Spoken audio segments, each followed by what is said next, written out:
Samsung Galaxy S20 series, the S20 Plus is the middle child, and of course the S20 would be the youngest one. While the S20 Ultra is the more popular, more desirable smartphone, I'm sure that the S20 Plus is the phone that most people will end up buying. I'm Ashar from Mr. Phone, and this is my full review of the S20 Plus 15 days later. But before we move on, don't forget to hit that red subscribe button and the bell icon right next to it to get notified whenever Mr. Phone puts out an awesome new tech video. Also, we have a community over at Telegram, so don't forget to check out links to that Telegram community in the description below. The S20 Plus's biggest advantage is that it is not as big as the S20 Ultra. If you want a big phone in the S20 series, the S20 Plus is actually the right size. And for my massive hands, it is just perfect. Plus the fact that you have a 20:9 aspect ratio tall display makes the S20 Plus one of the easiest phones to handle and use. I have the Cosmic Grey variant and trust me, it looks damn classy. If you are someone whose job demands you suit up, then this phone is a must buy. This is the BlackBerry replacement you guys were seeking out.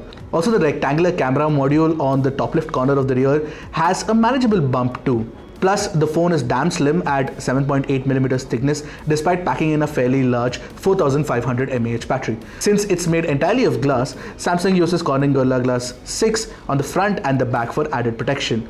In the duration that I've had the phone, there is not a single scratch on the front or the back. It feels densely packed and sturdy as well. Obviously, since this is a Samsung S series phone, you get a Type-C port at the bottom with the latest USB 3.1 standard and HDMI out. You get a stereo speaker setup where the earpiece doubles up as the second speaker. There's also hybrid SIM tray with support for 2 nano SIM cards or 1 nano SIM card and 1 micro SD card, as is the case mostly for hybrid SIM trays. And the phone is also IP68 certified for excellent protection. You get it, the works. But what I don't like about the design is obviously the fact that there is no headphone jack. I know it's stupid for me to even dream about it now, but man, I have lost way too many dongles by now. I still love my analog 3.5mm jack-toting earphones. It is my one true tech love. The other grouse of mine is that the phone is slippery without a case. Of course, I use the bundle case, but I'm not a fan of it because of the massive lip. It hampers the usage experience when you swipe across the screen or swipe from the top or the bottom. Anyway, these are negligible problems in design really. If you ask me, the S20 Plus might not be flamboyant, but Samsung has perfected the design language of the S series for so many years that now it feels like polished perfection. Most of you already know that Samsung makes the best displays. It is the same with the S20 Plus as well. There's all the high-end display tech like support for HDR10+, a dynamic AMOLED 2x panel, and phenomenal peak brightness. However, the Korean tech behemoth has gone ahead and added a 120Hz high refresh rate setting on the S20 series. This changes things drastically. Now I can easily convince OnePlus toting fans to take a look at the S20 series for how smooth the whole experience feels now. But yes, it is a pity that 120Hz setting doesn't work at the full 2K resolution. Well, Samsung had to keep some room while upgrading the display on the Note 10 Plus, right? Anyway, while the S20 Plus is a phenomenal display with the 120Hz refresh rate panel, I'm pretty glad that the curved edges are almost non-existent now. At a time when waterfall displays are going to soon become the norm, Samsung has decided to make it closer to a flat panel, and I couldn't be happier. I can't show it on camera, but just the experience of swiping on this display is a treat. Moving on, just like the Note 10 Plus, the S20 Plus has a very tiny punch hole camera bang in the center, and the ultrasonic fingerprint scanner is definitely fast now. In fact, I love how fast it opens from screen off. My only concern with the scanner is the slow animation of Samsung's UI, which is why optical fingerprint scanners on phones like the OnePlus 7T Pro might feel faster, but the S20 Plus is actually equally fast if you ask me, and also feels far more responsive as well.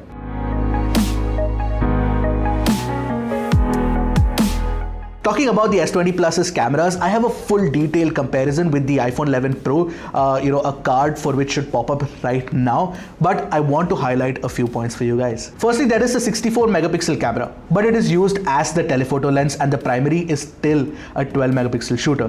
Plus the telephoto lens offers only a 1.07x optical zoom at best.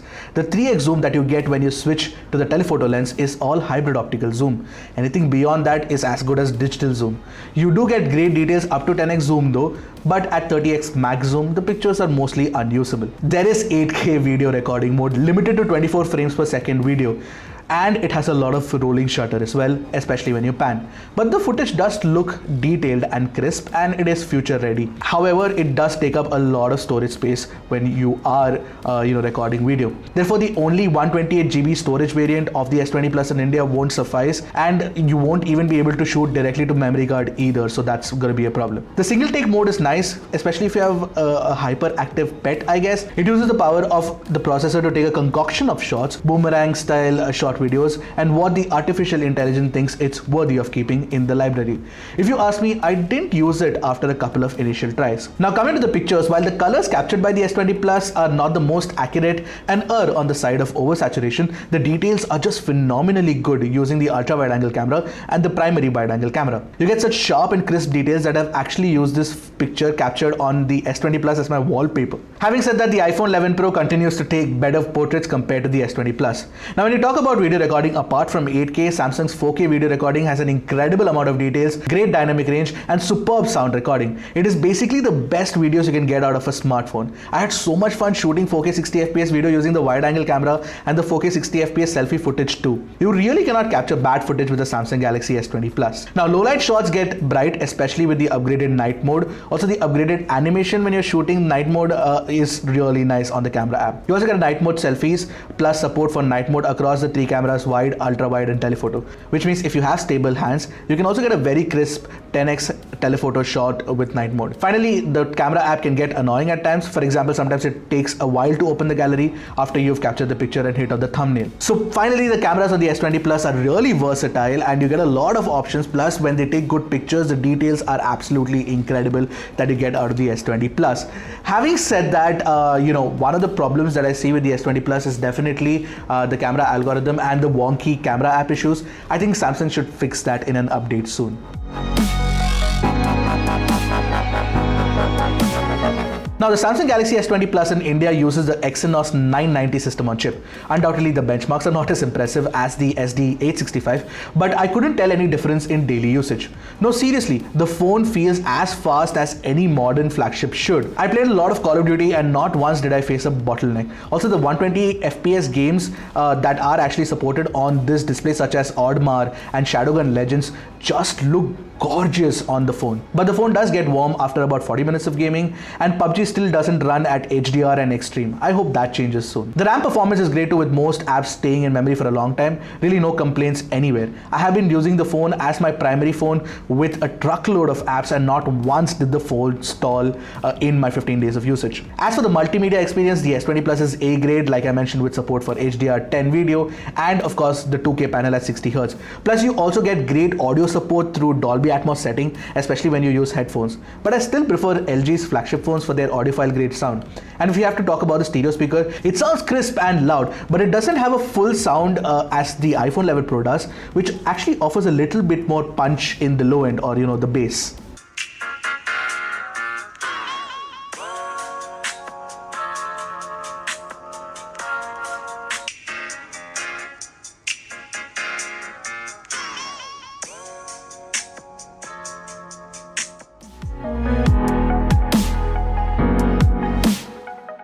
Okay, about the Samsung Galaxy S20 Plus's software, it runs on One UI 2.0 based on Android 10. I have already said it. It is my favorite skin, second only to Oxygen OS.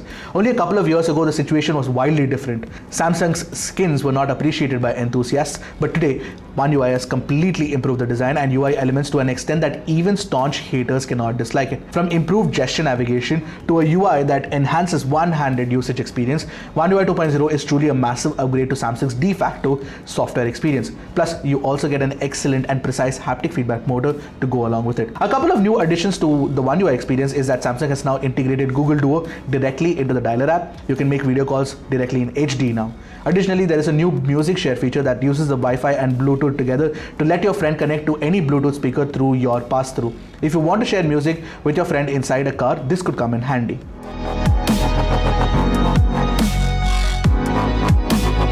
So while the phone has a massive 4500 mAh battery, the Exynos 990 chip inside plus the 120Hz refresh rate panel does put a lot of stress on it. I ran a comprehensive battery test on the phone, and what you see on your screen right now is a breakdown of the battery performance with screen on time details and how long it lasted me. So with extremely heavy usage like mine, you can expect around 4 hours and 30 minutes of screen on time on FHD plus resolution and 120Hz refresh rate, and the battery died in a little over 12 hours of usage. At 2K resolution with a 60Hz refresh rate set, it can last longer, up to 5 hours and 30 minutes on similar usage, which was about 18 hours of usage in my case. Now if you drop it down further to FHD plus resolution and 60Hz refresh rate, you can expect around 6 hours 30 minutes or more of heavy usage, which translates to over 1 day of full usage. And this battery performance has been consistent for me. Now is this good or is this bad? Well, it is average if you ask me, and I think that the Snapdragon 865 variant, which is available in the US, should definitely perform better when it comes to battery performance at least. Anyway, you also get a 25-watt charger bundle in the box, which can charge the phone from 0 to 100 in under 1 hour and 20 minutes. Plus you also get support for the 45-watt charging as well. Apart from this, Samsung now supports the fast wireless charging 2.0 standard, but you get a 10-watt capable fast charger for it. And obviously you can continue to charge other devices with wireless charging support by placing it on the S20 Plus thanks to the wireless power share feature. By the way, I remember facing really bad network issues on the Samsung Galaxy S10 Plus last year on Airtel 4G in Delhi NCR Noida. Looks like Samsung has heard my concerns. The S20 Plus now has the best call quality and network performance I have experienced from a smartphone yet. The earpiece is so loud, so much so that I had to reduce the volume in most calls because anyone even 2 feet away from me could hear what I am talking crystal clear. Also, the 4G performance was stellar. Alright, so now one of the things that is conspicuously absent from the S20 Plus is the fact that it doesn't get 5G support in the India variant. Now, of course, is that a letdown? Yes, it is, considering the fact that more affordable phones like the Realme X50 Pro and the iQOO 3 give you 5G support. It might have felt like an overkill at that point, but with Jio building in-house capabilities to build 5G networks from scratch within India itself, I think I'm really excited about 5G's future in India now. And of course, I'm waiting for the Spectrum auction to start pretty soon as well. So overall, the S20 Plus is the most loaded flagship out there for most people. In fact, at its price of rupees 73,999, it is actually a great value for money flagship phone. In fact, I've recommended it over the S20 Ultra to somebody who actually asked for a recommendation just recently as well. Now, if you're wondering if you should import this 5G ready Snapdragon variant from the US for extra cost, I would suggest no. I think that the 4G ready variant on Exynos in India is actually pretty good enough. The only thing is you should import it only if you feel that you want the best and the fastest flagship phone out there. Otherwise, I mean, the performance differences are not going to be visible in daily usage. Now, when compared to the iPhone 11, the S20 Plus is clearly a better phone. It has a better design, a better display, and a more versatile set of cameras too. Even the performance for everyday usage in gaming is not too different. In fact, gaming should be better on the S20 Plus compared to the iPhone 11, considering the tiny notch and the gorgeous AMOLED panel. Only the battery life should be more efficient on the iPhone 11, but that's about it. And the other reason for picking up the iPhone 11 over the S20 Plus at this price would be if you cannot live without the iOS ecosystem. Now, same is mostly true for the iPhone 11 Pro, except for the fact that I love the cameras on that phone. It is the most refined set of cameras with consistently good results every time I capture a picture with it. But yes, the iPhone 11 Pro is actually in the S20 Ultra price territory, and that changes the whole conversation, which makes the S20 Plus even more desirable. You know what? Even a couple of years ago, iPhone had a very, very good lead over Samsung's Galaxy S series flagships, but now that gap has completely become negligible, so much so that in many scenarios the Samsung Galaxy S series feels like a better buy compared to the iPhone. Now it's purely about an ecosystem play. If you are in the Apple ecosystem, that's when you want an iPhone. But Samsung has actually making a case for itself over and over again for me to believe that even a lot of iPhone loyalists could lust after this phone. So what do you guys think? I'm Ashar from Mr. Phone. That was my full review of the Samsung Galaxy S20 Plus. Goodbye and Godspeed, my friends.